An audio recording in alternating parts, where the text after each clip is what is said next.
Namaste and welcome to Sutra Network, your trusted link to news, views, and stories that matter. Here we'll untangle the threads of today's biggest headlines and deeper issues.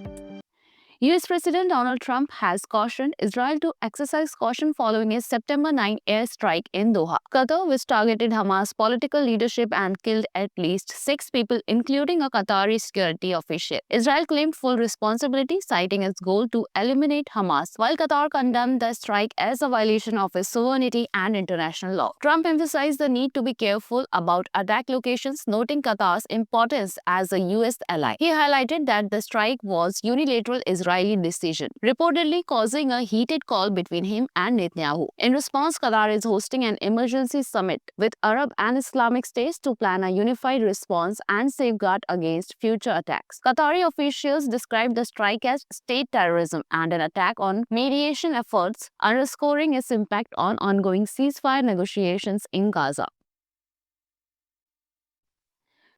Days after Romania reported a Russian drone breach near its southern border, Moscow denied responsibility, calling it a deliberate provocation by Ukraine. Two Romanian F-16 jets intercepted the drone, which was monitoring a Russian attack in neighboring Ukraine. The Romanian foreign minister had summoned the Russian envoy over the incident. Russian ambassador Vladimir Lepaev dismissed Romania's claims as unfounded, accusing Kyiv of staging the provocation and criticizing Romania for not adequately addressing Russian queries. This follows similar incidents in Poland where multiple Russian drones were downed, some reportedly launched from Belarus. Romania stated that the drone posed no immediate threat and did not enter populated areas. Since the start of the Ukraine war, Romania has seen several drone fragments land on its territory during attacks on Ukrainian posts, highlighting ongoing regional tensions.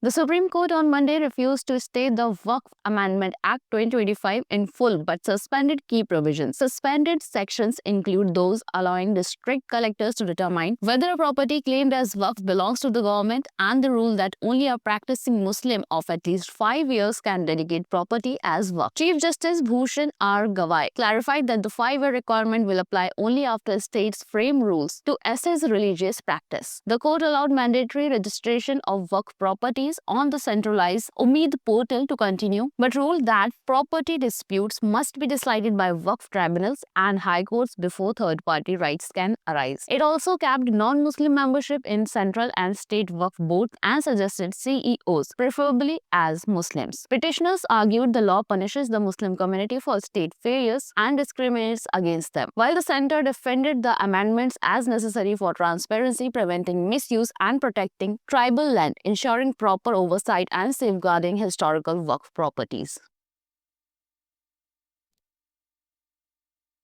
Nepal's interim Prime Minister Sushila Karki, the country's first woman leader, has appointed 3 reformist figures to her cabinet following nationwide anti-corruption protests that killed at least 72 people and forced Prime Minister KP Sharma Oli to resign. Rameshwar Prasad Khanal, a former finance secretary who led economic reform panels, was sworn in as Finance Minister. Kulman Singh, former chief of the state power utility credited with ending load shedding, was appointed Energy Minister. Om Prakash Aryal, a human rights lawyer and advisor to Kathmandu's mayor, took charge of the Home Ministry. The protest, led by Gen Z activists, involved widespread arson and vandalism, damaging the presidential complex, parliament, Supreme Court, political leaders' homes, and businesses, injuring over 2,100 people. Karki, 73, who formally assumed office on Sunday, has tasked officials with rebuilding public structures and preparing for national elections on March 5, 2026.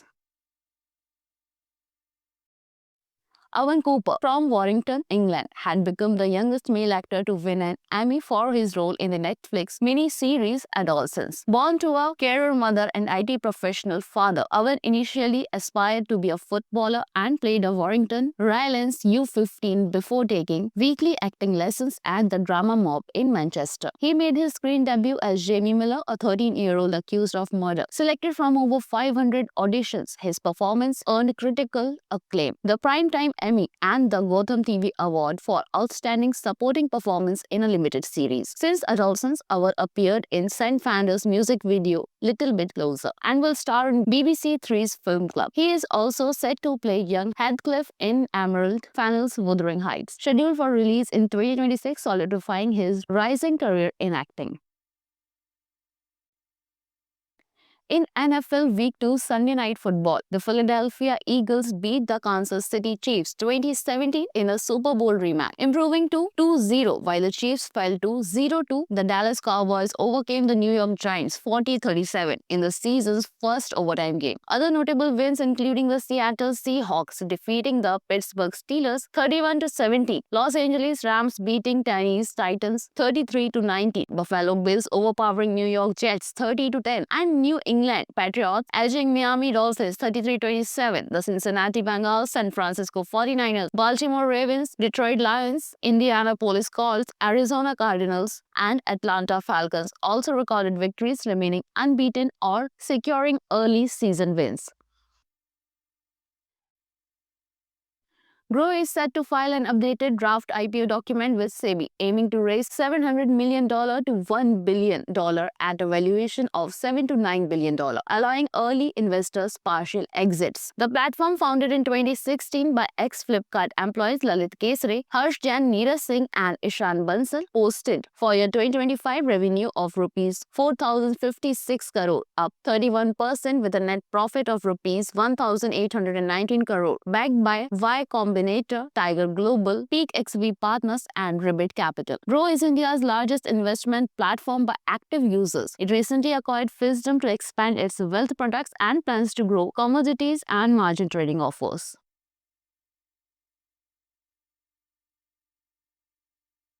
In Nepal's recent youth-led protests, Twitter founder Jack Dorsey's new app, BitChat, became a crucial tool for communication, launched in July 2025. This decentralized chat app allowed protesters to stay connected. Despite internet blackouts and bans on 26 major platforms including Facebook, Instagram, WhatsApp, YouTube, and X, BitChat's downloads skyrocketed from just 3,300 on September 4 to over 48,000 within days, making Nepal its largest user base. The app works on Bluetooth Low Energy to create a mesh network where messages hop between the nearby devices without Wi-Fi, SIM cards, or servers. Using a store and forward system, messages are securely delivered once recipients come online, with end-to-end encryption, password-protected rooms, and panic mode that wipes data. BitChat offered protesters both privacy and resilience. It enabled coordination of realized real-time police tracking and strategic discussions, quickly earning the label of a true freedom tech.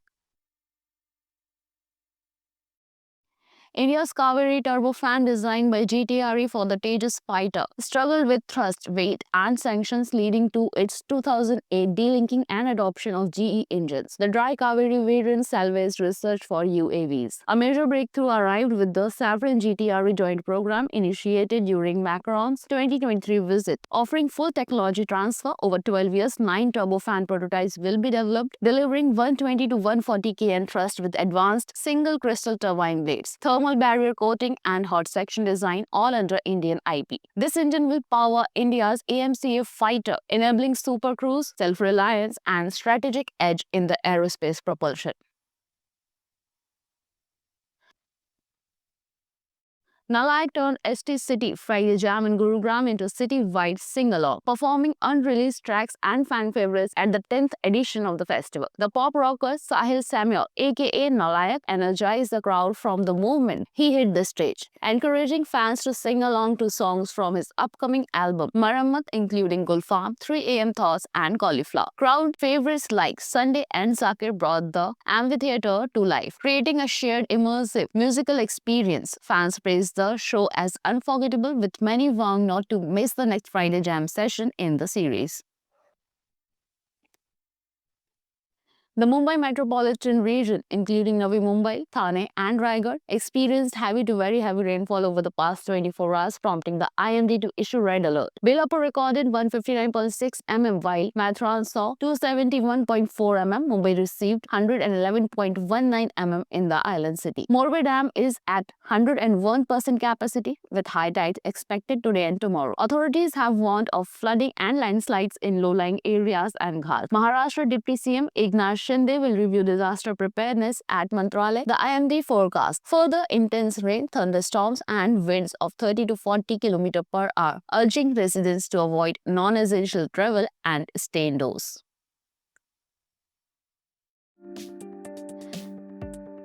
For more such updates, please subscribe, press the bell icon, and do visit our website.